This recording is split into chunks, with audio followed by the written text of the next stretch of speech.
5 Bears players. If they have career years, or dare I say big years, this team can go from second-tier Super Bowl contender to a real problem for everybody in the NFC. Fave here, and I want to be honest with you about where I think this roster actually sits right now before we get into who could change that. On paper, today, in July, I've got the Bears somewhere in that 4 through 8 range of teams that could realistically win it all. Behind the Rams, behind the Seahawks out west, those two feel like they're operating on a different tier right now. Right there in the mix in the NFC after those two, though, probably behind a couple AFC teams too, if we're being fair about it, because that conference is absolutely loaded at the top again. But somewhere in the mix isn't the same thing as true contender, and the gap between those two tiers usually comes down to a handful of specific guys taking a real jump in a single season. It's rarely about the whole roster getting better evenly across the board. It's usually 3, 4, 5 players outperforming projection at the same time. Let's break down the 5 players who could close that gap for Chicago this season, and I'll walk you through exactly why each one matters and what it would actually look like if they get there. We start with the obvious one, because he's the engine for everything else on this roster, Caleb Williams.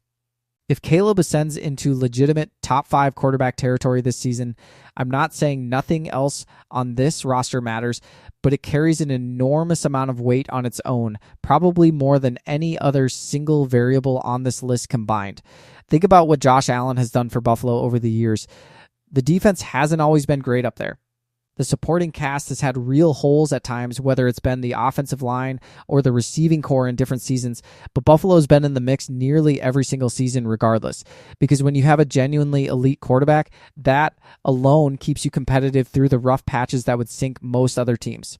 If Caleb gets anywhere close to that tier, and I'd actually argue the roster around him right now is a little better overall than what Allen's had around him in Buffalo for stretches of his career, that's the kind of foundation that turns a good team into a real Super Bowl threat, not just a playoff team hoping to catch a break. Here's where Caleb actually stands heading into year 3, and I want to be straight with you instead of just hyping it up for clicks. It's about the little things now. It's not about whether he can make the spectacular play anymore. We've seen that plenty. It's about the 7-yard slant on 3rd and 6 instead of forcing something bigger downfield. It's about continuing to master this playbook to the point where the reads become second nature instead of something he's still actively processing in real time under pressure. We already know he can do the spectacular stuff. We've watched him elevate in the biggest moments of games for 2 seasons running, and we know he's got both the physical and mental makeup that it takes to win when the lights are brightest. That part isn't in question anymore, and honestly, I don't think it ever really was. What's in question is whether the down-to-down consistency catches up to the ceiling he's already shown flashes of. Right now, most objective evaluators around the league would put him in that fringe top 10 tier of quarterbacks, league-wide, good, clearly talented, but not yet in that rarest group. But the tools are there for him to jump into the top 5 if that consistency shows up this season. And if he stays healthy while doing it, this team is going to be in the playoff conversation for years, starting with this one.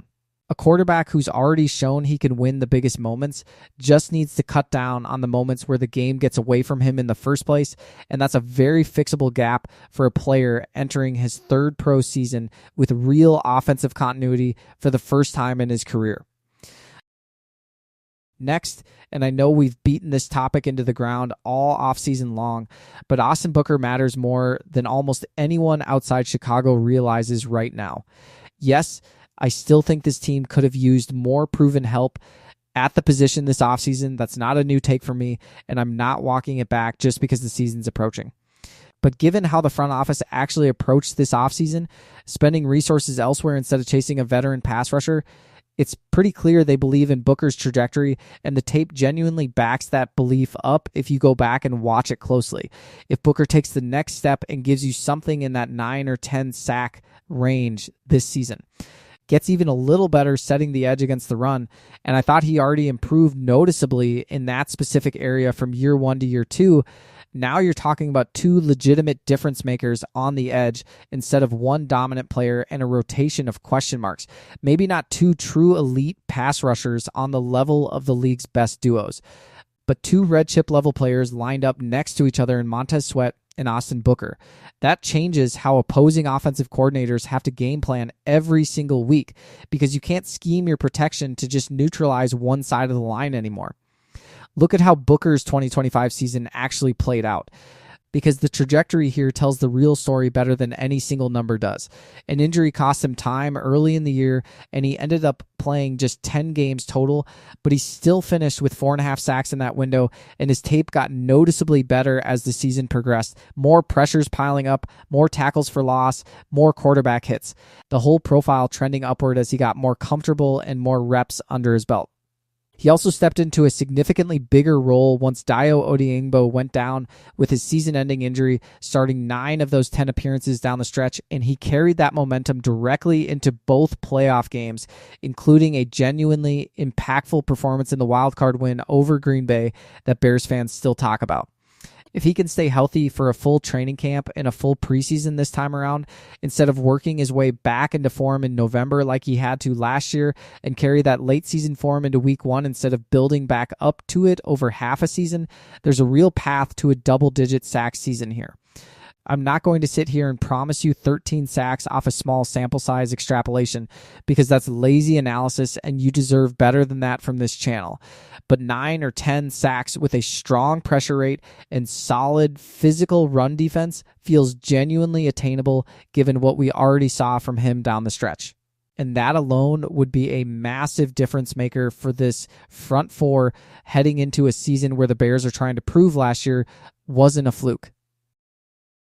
Now let's talk about Jaylon Johnson, because this is one of the more fascinating storylines on the entire roster heading into camp, and I think it gets undersold in a lot of these offseason conversations.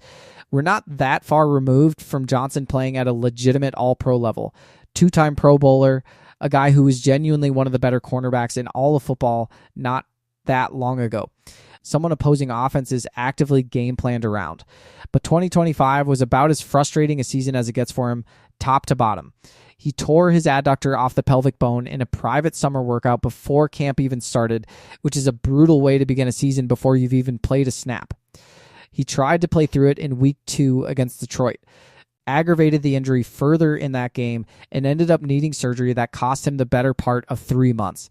He didn't return until week 13, and even then, he was working his way back into a rotation, sharing snaps with Tyreek Stevenson and openly admitting afterward that he never felt fully like himself for most of that stretch. In his own words, he talked about the mental toll of not being able to perform at the level he knows he's capable of, taking pain medication just to get through games, and having to fight through some genuinely low points during that final stretch of the season. The final numbers for the year were modest as a result. 7 games played, 17 tackles, 1 interception, 2 pass breakups. Nowhere close to what he's shown he's capable of when fully healthy and playing his game. But here's why I think this is such a legitimate swing factor for 2026. Maybe the biggest swing factor on this entire list outside of Caleb himself. If Jaylon Johnson has a healthy training camp, looks like himself again, and gets back to even his 2024 form, not necessarily his peak 2023 season, just a strong, reliable CB1 season, that's essentially like adding a high-end free agent to this defense without spending a single dollar in free agency, because you simply didn't have that guy for most of last year. He doesn't need to be Pat Surtain. He doesn't need to be the consensus best corner in football. He just needs to be a legitimate top 15. Top 20 corner playing 800 plus snaps across 15 plus games, showing up on the field consistently instead of in flashes. Reports out of OTAs and minicamp have been genuinely encouraging too. He picked off Caleb Williams a couple times in camp reps and looked like he was moving well and playing fast again, which is exactly what you want to see this early in an offseason recovery. If that health holds into the regular season, that's a massive, quietly under-discussed addition to this defense that doesn't require the front office to spend a dime, and it directly plugs one of the biggest reasons this past defense struggled to find consistency for long stretches last year. Cole Kmet is next. And I'll be honest, I went back and forth on even including him here because we already have a pretty good idea of what we're getting from him at this point in his career.